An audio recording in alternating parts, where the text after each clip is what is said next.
வணக்கம். பைபிளை முழுவதுமாக வாசிக்கும் நம் லட்சிய பயணத்திற்கு உங்களை அன்புடன் வரவேற்கிறேன். இன்று நாம் இணைச்சட்டம் நூலில் 31வது அதிகாரத்தை வாசிக்க இருக்கிறோம். இதுவரை நாம் மொத்த நூல்களில் 15.39% நூல்களை வாசித்து முடித்துவிட்டோம். இன்னும் சில நூல்களை முடித்தால் நம் பயணம் வெற்றிகரமாகும். இன்றைய வாசிப்பின் மூலம் அந்த இலக்கை இன்னும் முன்னோக்கி நகர்த்துவோம். வாங்க தொடங்குவோம். தமக்கு அடுத்து வரும் தலைவராக யோசுவாவை மோசே ஏற்படுத்தல். மோசே தொடர்ந்து பின்வரும் வார்த்தைகளை இஸ்ரயேலர் அனைவருக்கும் கூறினார். அவர் சொன்னது, இன்று எனக்கு வயது 120.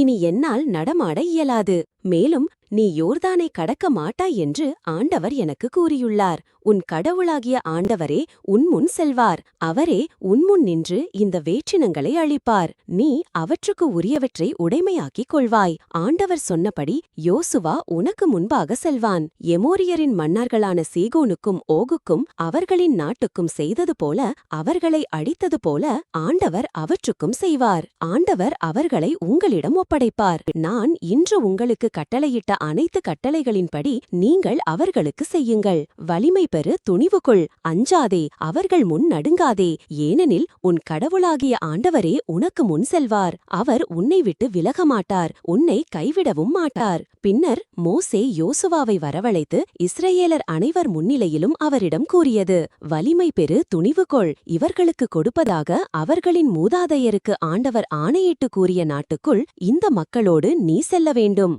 அதை இவர்கள் உரிமையாக்கிக் கொள்ளுமாறு செய்ய வேண்டும். ஆண்டவரே உனக்கு முன் செல்வார். அவர் உன்னோடு இருப்பார். அவர் உன்னை விட்டு விலகமாட்டார். அவர் உன்னை கைவிடவும் மாட்டார். அஞ்சாதே, திகைக்காதே. 7ஆம் ஆண்டில் திருச்சட்டம் உரக்க வாசிக்கப்படல். பின்னர் மோசே இந்த திருச்சட்ட நூலை எழுதி ஆண்டவரின் உடன்படிக்கை பேழையை சுமக்கிற லேவியின் வழிவந்த குருக்களிடமும் இஸ்ரேலின் தலைவர்கள் அனைவரிடமும் ஒப்படைத்தார். மேலும் மோசே அவர்களுக்கு கட்டளையிட்டுச் சொன்னது, விடுதலை ஆண்டாகிய ஒவ்வொரு 7ஆம் ஆண்டின் முடிவில் வரும் கூடார விழாவில் உங்கள் கடவுளாகிய ஆண்டவர் தேர்ந்து கொள்ளும் இடத்தில் இஸ்ரேலர் அனைவரும் அவர் முன்னிலையில் வந்து கூடும்போது அவர்கள் அனைவரும் கேட்ட இத்திருச்சட்ட நூலை அவர்களுக்கு உரக்க வாசியுங்கள். மக்களை ஒன்று திரட்டுங்கள். ஆண்களும் பெண்களும் குழந்தைகளும் உங்கள் நகரில் வாழும் அந்நியரும் அதை கேட்டு அறிந்து கொள்ளட்டும். அவர்கள் உங்கள் கடவுளாகிய ஆண்டவருக்கு அஞ்சி இத்திருச்சட்டத்தின் வார்த்தைகளை கடைபிடிப்பதில் கருத்தாய் இருக்கட்டும். இவற்றை அறியாத அவர்களுடைய புதல்வர்களும் நீங்கள் யோர்தானை கடந்து உடைமையாக்கிக் கொள்ளப் போகும் மண்ணில் வாழும் நாளெல்லாம் இவற்றைக் கேட்டு உங்கள் கடவுளாகிய ஆண்டவருக்கு அஞ்ச கற்றுக்கொள்ளட்டும். மோசேக்கு ஆண்டவரிட்ட இறுதி கட்டளை. பின்னர் ஆண்டவர் மோசேயிடம், நீ இறக்கும் நாள் நெருங்கிவிட்டது. யோசுவாவை கூப்பிடு. இருவரும் சந்திப்பு கூடாரத்துக்கு வாருங்கள். நான் அவனுக்கு பணிப்பொறுப்பு தர வேண்டும். அவ்வாறே மோசேயும் யோசுவாவும் போய் சந்திப்பு கூடாரத்தில் நின்றனர். ஆண்டவர் கூடாரத்தில் மேகத்தூணில் தோன்றினார். மேகத்தூண் கூடாரத்தின் நுழைவாயிலில் நின்றது. அப்பொழுது ஆண்டவர் மோசேயிடம் கூறியது, நீ உன் மூதாதையரோடு துஞ்சப் போகிறாய். இந்த மக்களோ தாங்கள் போகவிருக்கும் நாட்டில் கிளர்ந்தெழுந்து வேற்று தெய்வங்களை பின்பற்றி கள்ள உறவு கொள்வர். அவர்கள் என்னை விட்டு விலகி நான் அவர்களோடு செய்து கொண்ட உடன்படிக்கையை மீறுவர். அப்போது எனது சினம் அந்நாளில் அவர்களுக்கு எதிராக கனன்றெறியும்.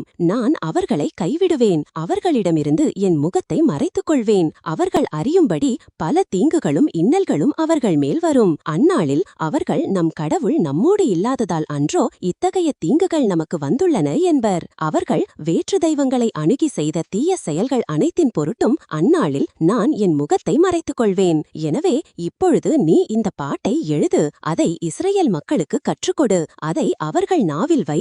அதனால் இந்த பாடலே இஸ்ரேல் மக்களுக்கு எதிராக நான் தரும் சான்றாக விளங்கும். ஏனெனில் அவர்களின் மூதாதையருக்கு ஆணையிட்டு சொன்ன பாலும் தேனும் நிறைந்து வழியும் நாட்டுக்குள் நான் அவர்களை கொண்டு போனதும் அவர்கள் உண்டு நிறைவு பெற்று கொழுத்து போவர். அப்போது அவர்கள் வேற்று தெய்வங்களை அணுகி அவற்றுக்கு ஊழியம் செய்து எனக்கு சினமூட்டுவர். என் உடன்படிக்கையையும் மீறுவர். பல்வேறு தீங்குகளும் இன்னல்களும் அவர்கள் மேல் வரும்போது அவர்களுடைய மரபினரின் வாய் பாடலை மறந்து போகாதிருக்கும். இப்பாடலே அவர்களுக்கு எதிராக சான்று பகரும். ஏனெனில் இப்பொழுதே அவர்கள் தீட்டியுள்ள திட்டத்தை நான் ஆணையிட்டு கூறிய நாட்டுக்குள் அவர்களை கொண்டு போகும் முன்பே அறிவேன் என்றார். ஆகையால் மோசே இப்பாடலை அன்றே எழுதி இஸ்ரேல் மக்களுக்கு அவர்களுக்கு கற்றுக் கொடுத்தார். மேலும் ஆண்டவர் நூனின் மகனாகிய யோசுவாவுக்கு கட்டளையிட்டு கூறியது, வலிமை பெறு, துணிவு கொள், ஏனெனில் நீ இஸ்ரேல் மக்களை நான் அவர்களுக்கு ஆணையிட்டு கூறிய நாட்டுக்குள் கொண்டு போவாய், நான் உன்னோடு இருப்பேன் என்றார். மோசே இத்திருச்சட்டத்தின் வார்த்தைகளை ஒரு நூலாய் எழுதி முற்றிலும் முடித்த பின்பு ஆண்டவரின் உடன்படிக்கை பேழையை தூக்கி வந்த லேவியரை நோக்கி கட்டளையிட்டு கூறியது, இத்திருச்சட்ட நூலை எடுத்து உங்கள் கடவுளாகிய ஆண்டவரின் உடன்படிக்கை பேழையின் அருகில் வையுங்கள். அங்கே அது உங்களுக்கு எதிரான சான்றாக இருக்கும். ஏனெனில் நான் உங்கள் கலக குணத்தையும் முரட்டு பிரிவாதத்தையும் அறிவேன். இன்று நான் உங்களோடு உயிரோடு இருக்கையில் ஆண்டவருக்கு எதிராக கலகம் செய்கிறீர்கள். நான் இறந்தபின் இன்னும் எவ்வளவு செய்வீர்களோ? எனவே உங்கள் குலங்களின் தலைவர்கள் அனைவரையும் உங்கள் அலுவலர்களையும் ஒன்று கூட்டுங்கள். அவர்கள் கேட்க நான் இவ்வார்த்தைகளை எடுத்துரைத்து அவர்களுக்கு எதிராக விண்ணையும் மண்ணையும் சான்றாக வைப்பேன்.